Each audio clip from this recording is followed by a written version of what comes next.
Under all that is an Aston Martin DB11, the all-new successor to the DB9. Now this is a completely new car from Aston Martin. New aluminium architecture, new chassis, new body, new interior, and an all-new 5.2 litre twin turbocharged V12 sitting under that clamshell bonnet. That's new too. This is the car that will spearhead the next generation of Aston Martins, so it's vital that everything works properly, which is why CarAdvice is out here in the Australian outback, where this prototype is undergoing hot weather testing to test things like the car's climate control system, which is actually linked to the car's GPS system, which is able to detect the sun's direction and configure the airflow properly so that it's a comfortable ride for passengers. Today we're riding with the car's climate control engineer, Nadeem, and he wants to get going because we've got a big drive of 1,200 Ks between Alice Springs and Mount Isa, and it's time for me to jump in.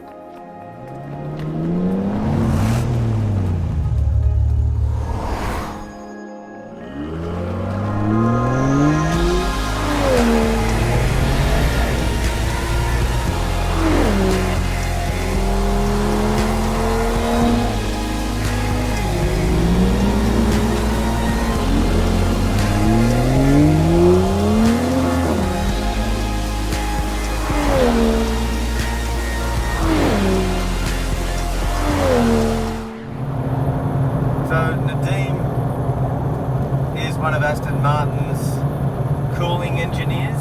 Climate control. We're the climate control engineers. That's so right. Why come to Australia and not Dubai or India, or which are notoriously hotter places than even outback Australia?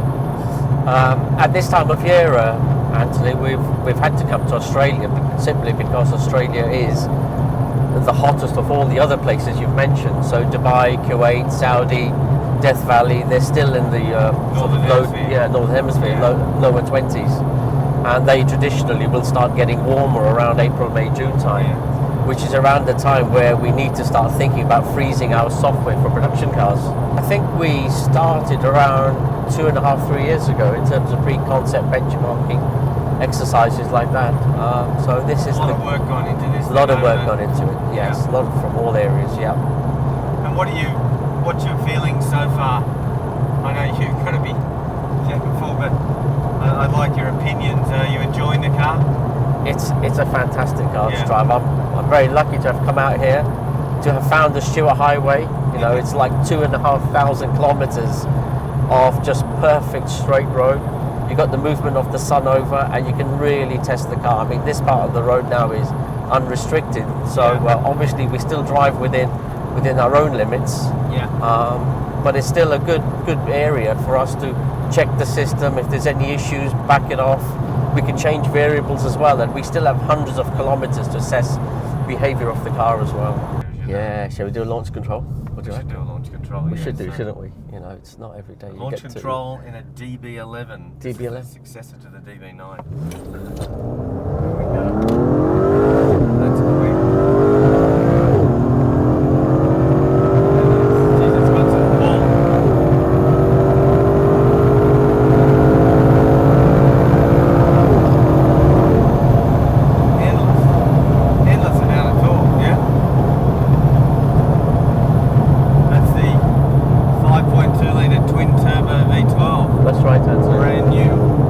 DB11 is a vastly different car from the outgoing DB9. In fact, the only carryover parts are these Aston Martin door handles. The rest is all new. Take a look at this Aeroblade here, which channels air down through the side of the car and out through these small holes here behind the rear spoiler. Now that creates lots of downforce. In fact, in earlier testing, there was so much downforce that it compressed the rear suspension too much, and that airflow had to be dialed back. Now there's more aero trickery up front of the car too. Take a look under these front wheel arches. That channels high pressure air from the front of the car through here and out through these side strakes to create more high-speed stability. The wheels are new, as are these specially designed Bridgestone Potenzas for the DB11 with a new compound and a brand new tread pattern. But the piece de resistance, have a look at that. That's a brand new 5.2 litre twin turbo V12, packing a whopping 446 kilowatts and 700 Newton meters. Good for a 0 to 100 sprint in a blistering 3.9 seconds, top speed 330 k's an hour. Now, just like the exterior of the car, Aston has completely redesigned the interior of the DB11, so there's no carryover parts from DB9. You'll notice this new instrument panel gone to the traditional analog dials, replaced by a large digital tacho with a speed counter in the center. It's all customizable too. Now, this steering wheel is lifted straight from the DB10 Bond car. You won't recognize this center console except for these glass buttons, which are traditional Aston fare. But what we have down here is touch HVAC controls, which with haptic feedback. It's all very new to Aston Martin.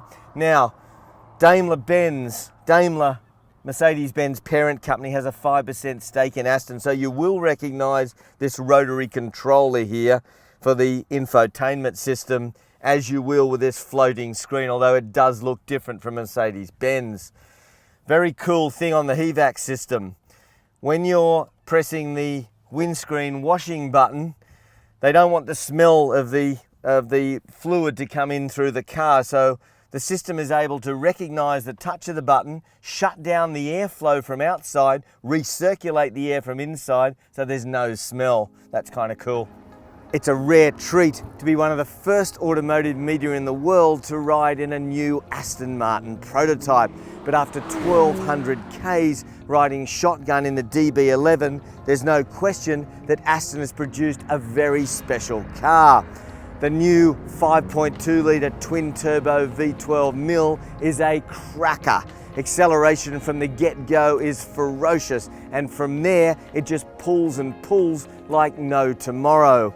It even sounds the business despite the turbos, something that every Aston should. Ride comfort is extraordinarily good, even over the bumpy, uneven roads in these parts. It also feels marvelously balanced and composed at speeds well over 200 k's an hour.